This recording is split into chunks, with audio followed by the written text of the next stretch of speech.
Up next on today's Wild West, he's known for his acclaimed rawhide braiding and his exceptional horses. We love the horse, we love to work with them, and we love the tradition. We'll visit Nate Wald at his Montana ranch. They said, "I think you finally lost your mind." We'll show you a most unusual and very popular wedding venue in the middle of Montana, the Barnschen. They call it the Cowboy breakfast. Hot cereal and pancake mix made right here in Montana. We'll take a bite and tour the factory, coming up on today's Wild West. The Wild West. It's still out there. And we'll show you how to find it.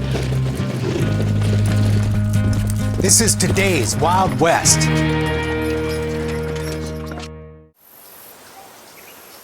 There's just nothing cooler than a baby colt in the world.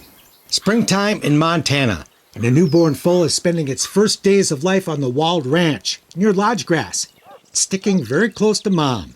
How old is that guy? Oh, shoot, 2-3 days. Yeah. And if you had to catch him, good luck.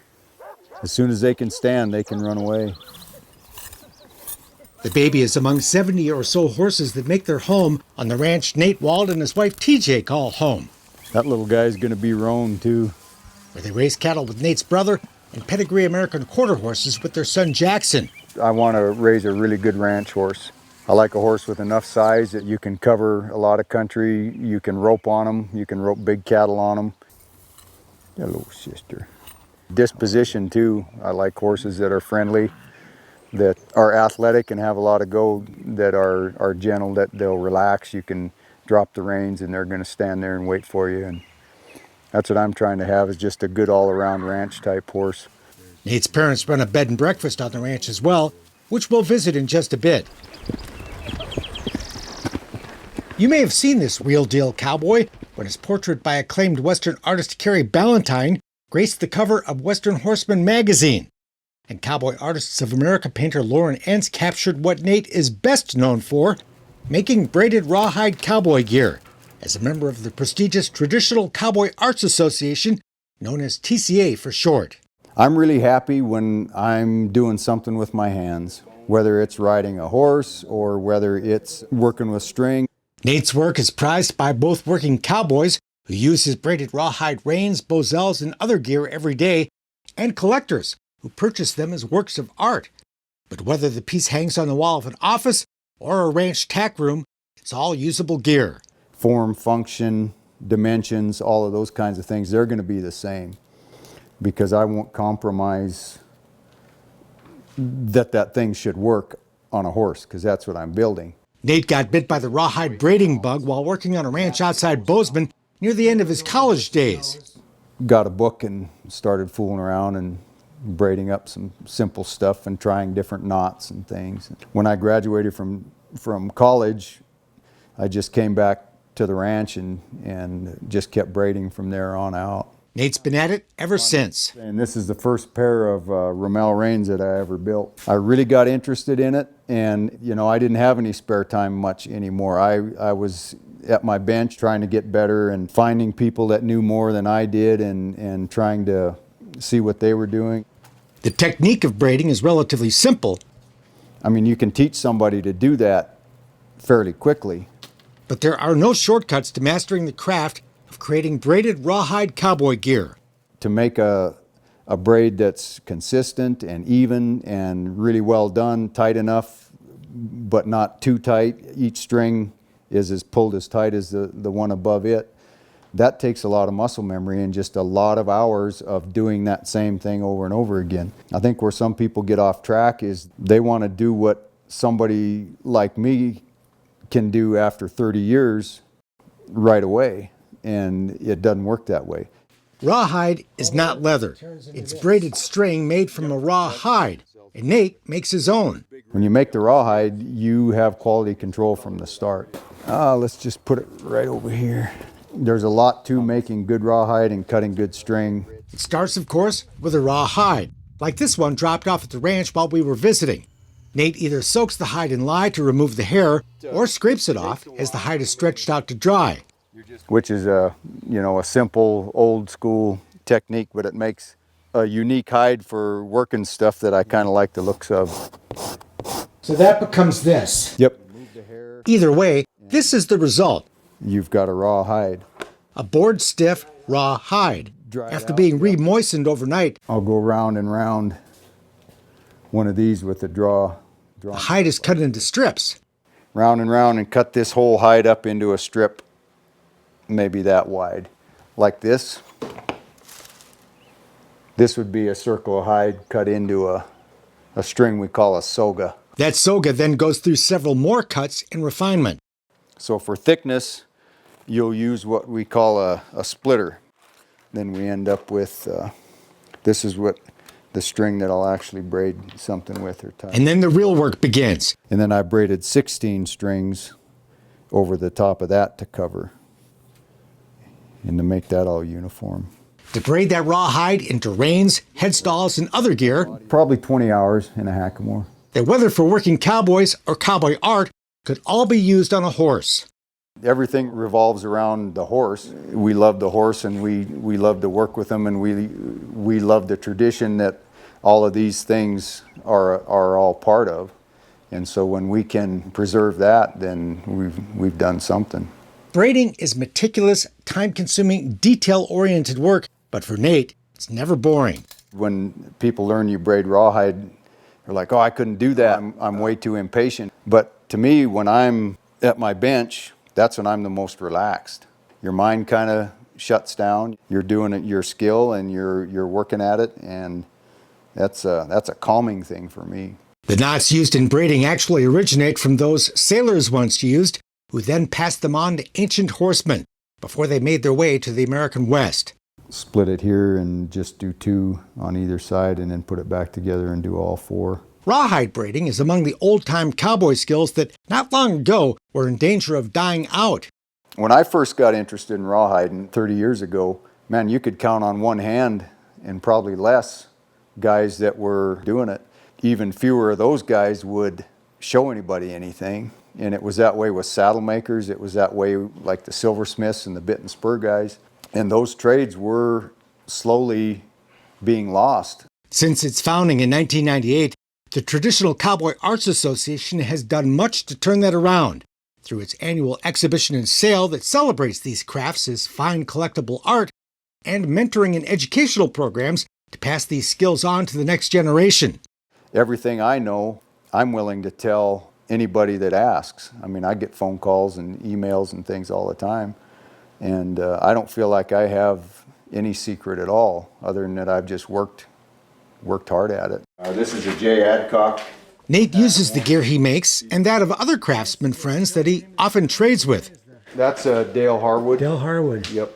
His tack room, where he keeps his saddles, bridles, and other gear, is a fascinating collection of some of the finest equipment a horseman could own. A lot of guys will 2-rein their horse with a little hackamore and a half-breed bit before they put them in a full spade. From a cowboy culture with a language all its own. There's good hands in Texas riding split reins and grazer type bits. We put some of that gear to use as we saddle up for a ride on the ranch. Nate needs to check out some cows, and I'm checking out the scenery. This unspoiled Montana ranch is magnificently beautiful, and Nate's horses are something special to ride. I'm no expert, I'm always learning, but this is about the nicest trained horse I ever sat on. I mean, Well, that's a compliment, thanks. Those 70 horses on the ranch at any given time include 2 stallions, 20 broodmares, and others in various stages of life and training. You know, I like to sell young horses to guys that are cowboying out there and really using them, you know, working on big places, starting their own colts, making really nice horses, and they like them. And Nate's rawhide quarter horses are earning a good reputation in Montana's ranching community. That's what makes me really happy. Guys like our son, you know, that's out there working on the big ranches and riding their own horses and starting them, and they like those colts a lot because they're athletic and can do the job, but they're not something that's stupid and going to run you off a cliff or you know, buck all the time. They just go to work. Meanwhile, back at the ranch, my wife and I will be spending the night at the Wald Ranch bed and breakfast, run by Nate's parents, which always includes dinner as well.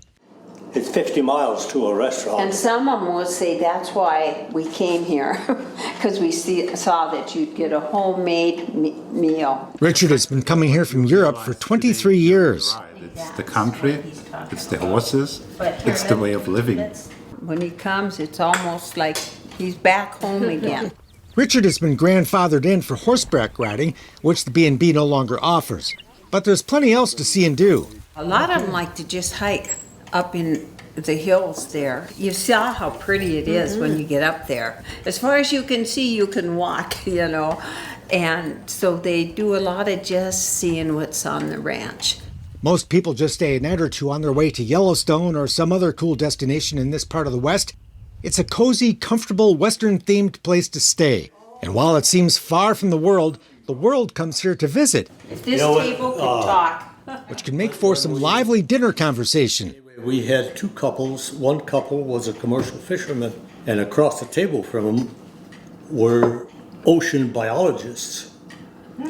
And you should have heard the interchange in conversation. His home away from home also looks like a Western art gallery starring the Wald family, the perfect subject for a Western artist like Carrie Ballantyne. Nate and TJ's nearby home is also richly decorated with both Western art, starring the family, and fine braided rawhide gear. That is just a stunning headstall. During our visit, we discover TJ is an artist as well. This is what I love to do. Yeah, horse gear. Creating beautiful beaded bracelets, jewelry, and decorated bridles, some with a bit of help from Nate. I just put a series of them to break up the beadwork. Everything I bead, I like Nate to put something on. You take a little persuasion? He's really easy. Well, if I sell it, it'll be on someone's horse. If I don't sell it, it'll be on my horse or my son's horse or my husband's horse. Between the beading, braiding, horses and cattle, and the B&B, it's obvious the Walds don't spend much time watching TV. You don't get bored out here, I'm sure. No.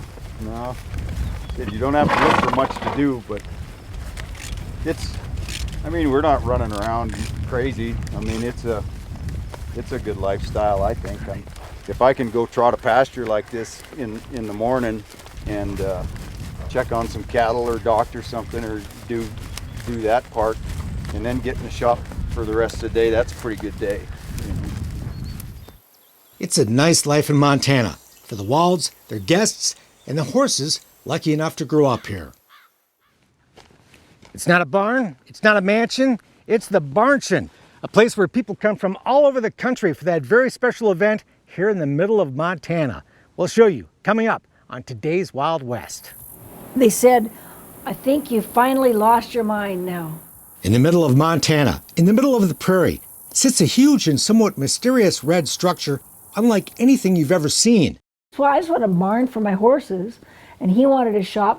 It's kind of amazing. It's really kind of a funny story. What began as a simple barn for Renee and Dave Miller became the Barnschen, a destination wedding, vacation, and meeting site that attracts people from all over the country. And it all happened by accident. You wanted a horse barn and you wanted a wood shop. Yep, and we wanted a place for the grandkids to stay. And that extra bedroom became 3 beautiful, fully furnished, Western-themed apartments, housed in a colossal 3-story structure with outdoor decks featuring magnificent views of this part of the American West. With 2 luxury cabins built just steps away, there's plenty of room for at least 40 adults to spend the night. But we didn't have intentions of anything like it is now. What are you doing? And I just kept saying, I don't know. So in the winter, this is your wood shop? Yes. The Barnschen's ground floor is home to a huge banquet and party room. It's a saloon or a stable, whatever you want to call it. And the tack room where the Millers store their saddles converts to a bar, complete with swinging doors that add to the Western vibe. And the massive structure looks out on a vast lawn that is the perfect picturesque setting for outdoor weddings and other events. We hadn't planned it, but it's been tremendous fun. We just sent our horses to get trained. Dave and Renee can even hitch up their horses to pull their carriage, delivering the bride in style for the ceremony. Now we're just doing it ourselves and learning as we go. And to me, it's fascinating. Plus, the property includes a first-class outdoor bathroom, shower, and laundry facility for additional guests staying in campers or tents that the ranch has plenty of room to accommodate. One wedding we had, 40 campers at least? Over 40. 40 or 50 campers. Wedding guests can party until the cows come home without ever waking up the neighbors, because there are no neighbors. And when the party's over, no one has to drive. And we wanted them to have their party, and they drink a lot at weddings or whatever. We didn't want them driving on the highway. So we wanted a place they can just bed down and not have to leave. But how does something like this just happen? I was up early in the morning about 3 o'clock and thinking about designing a barn for her because I'm always building something. And Renee and Dave run a cattle and sheep ranch with Dave's brother east of Harleton and have some other business interests in town. Cocoa, Stormy, Breve, Mocha, coffee. With her kids grown and gone, Renee can finally indulge her love of Rocky Mountain horses, a beautiful gaited breed that ironically originated in the Appalachian Mountains.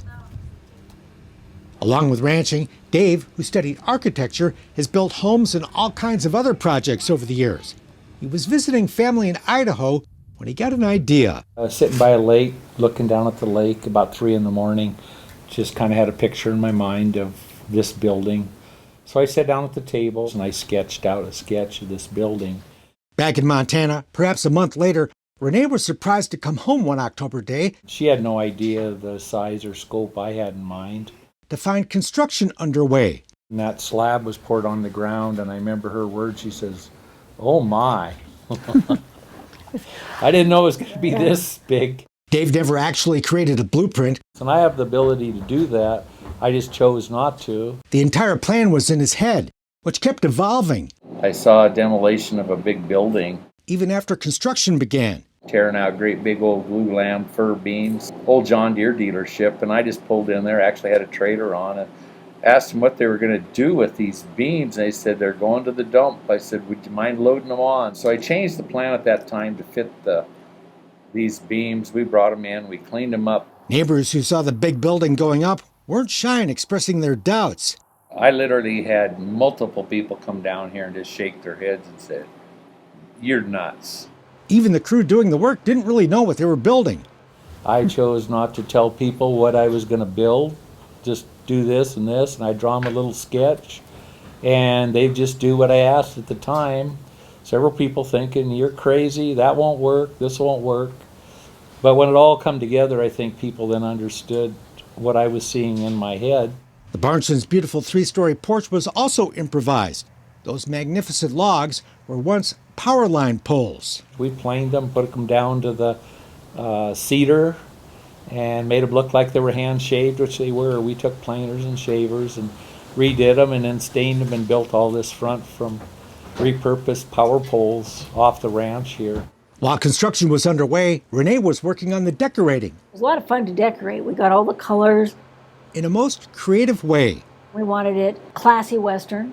We went Craigslist, eBay, antique stores, and just gathered up things for each room that we thought would be neat in each room, and found a lot of interesting antiques that all have stories and things like that. Dave's woodworking skills turned other people's discarded junk into beautiful furnishings, like this table.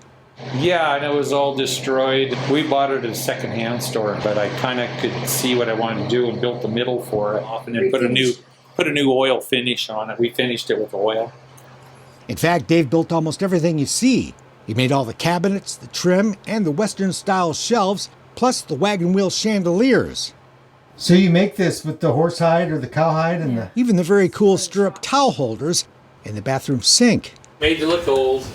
Renee's Western decorating is inspired creativity. Just some of them really were very unique finds. An old sheep shed door became a wall hanging. A vintage trunk was discovered on Craigslist, and a desk from a one-room schoolhouse in North Dakota. It was fun. That was a really fun part. Just a matter of looking here and there and say, oh, that'll fit here and that'll fit here. Yet, all along, Dave and Renee never intended to host visitors. No. Oh, no. That was not the intent.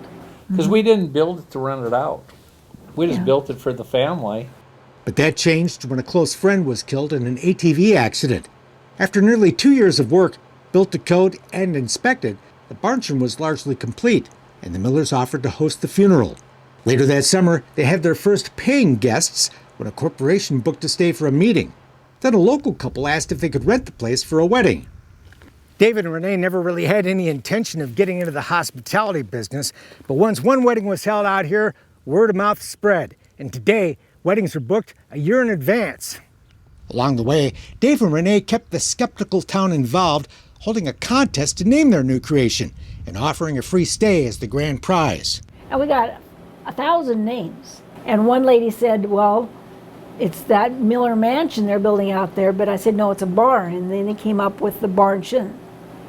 And she won. Beautiful spot for a wedding. It is nice. Just 2 hours north of Yellowstone National Park, there's all kinds of outdoor recreation in this part of Montana. With special permission, guests can bring horses and ATVs to use on the ranch. There's hiking and fishing, and nearby hunting as well. But many guests choose to just relax, soak in the scenery, and enjoy the chance to be here. We haven't had a bad group yet. We haven't had a bad guest. It's just been a great experience. Throughout it all, Dave and Renee are having a blast, especially hosting that most important event of a young couple's life. It's been so much fun. The people are nice, and you cry at every wedding for somebody you don't even know. Plus, the Barnschen is still a barn. And Renee and Dave take time to have fun themselves, enjoying evening horseback rides on their beautiful property. Their Rocky Mountain horses are striking to look at, and their smooth gait makes them a pleasure to ride. Summertime in Montana at 8 in the evening looks like a sunny late afternoon. The slowly sinking sun gives the magnificent landscape a warm and beautiful glow, as this hard-working and generous couple enjoy some well-deserved R&R on the Montana home they never take for granted. God has just blessed us in a way that He's trusted us with a little piece of this earth, and we like to share it with others. They call it the Cowboy breakfast, hot cereal and pancake mix made right here in Montana. We'll take a bite and tour the factory, coming up on today's Wild West. Just like Montana, pure and simple. They call it the Cowboy cereal, cream of the West, hot cereal plus pancake mix, snacks, and other products made from start to finish in Montana. There we go. From the planting and harvesting of the grain to the packaging and shipping from the tiny town of Harleton. This is the roasted wheat. All made from 3 basic ingredients. Roasted ranch oats. And then the 7 grain. So it all happens right in this room. Right here. Yep. Wow. It's pretty simple. Start to finish. It all began more than 100 years ago, back in 1914. An implement salesman was making an early morning call to see a rancher when his wife invited the visitor in for breakfast. And what she did was to take some wheat and grind it in her coffee grinder, roast it in the oven, and served him the best hot cereal he thought he'd ever eaten. He said, I could sell that. Cream of the West was born. One of the original owners wasn't terribly original, and they got sued. At first, it wasn't known as the Cowboy cereal. That changed when the packaging did in the 1920s.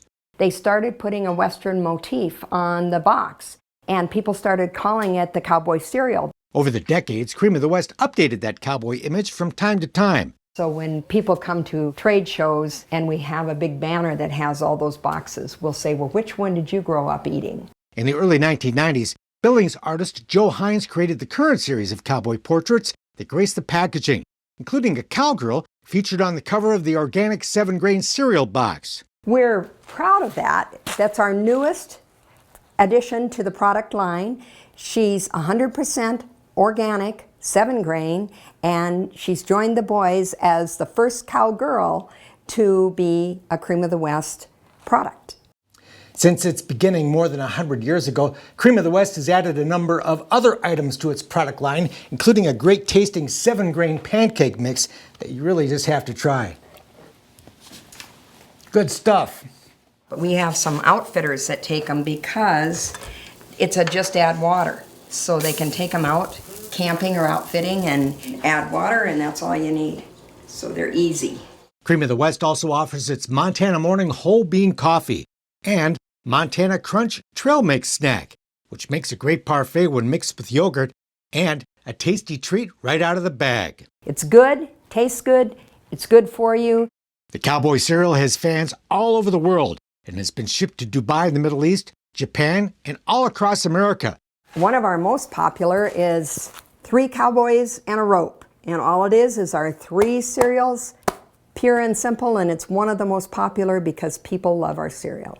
Gift boxes are especially popular, which include locally produced Bee Love and Honey and Mussel Shell Mud Coffee. Named after the Mussel Shell River that flows right through Harlow. Offering a taste of Montana for those who perhaps wish they could be here. It's served generations of Montanans for the last 100 years. And you don't even have to saddle up a horse to ride to town.